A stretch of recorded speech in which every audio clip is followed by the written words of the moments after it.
We have figured out from factoring multiple times that a quadratic equation produces two x values, which we call them roots. Now let's just assume the two roots we receive from a quadratic function is alpha or beta. So what we're going to do for this sort of roots is to reverse engineering alpha and beta roots into their normal quadratic equation format.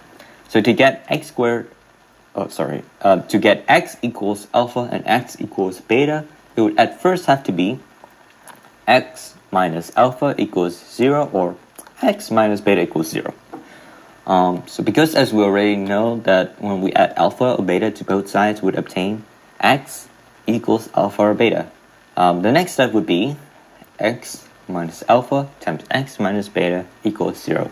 Since only then we can assume one of the product values have to be 0 and lead us right back into this previous step. The final thing we would do is multiplying the brackets, and we would receive x squared minus alpha plus beta x plus alpha beta equals 0, which now looks like a quadratic function. Speaking of that, let's compare it to the general equation of a quadratic function, which, as you may have guessed, is now ax squared plus bx plus c. Let's change this a little to get something similar to our alpha beta quadratic equation.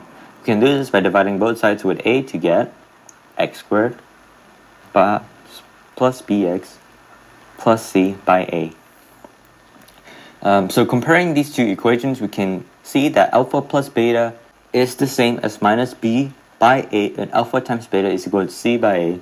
And now we have got the new general equation for a quadratic function that is expressed in root 1 and root 2 of the function, which is x squared minus r1 plus r2x plus r1 times r2.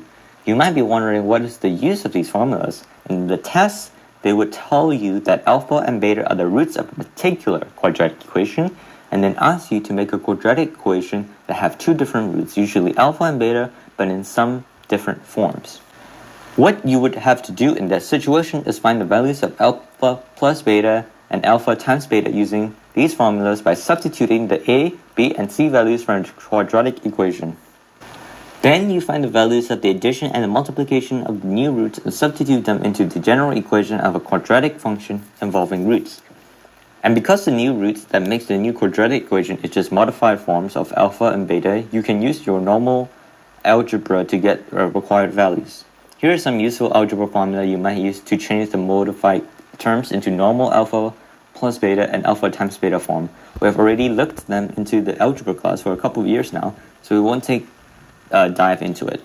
And that's about it for Unit 2. Thank you for watching and good luck.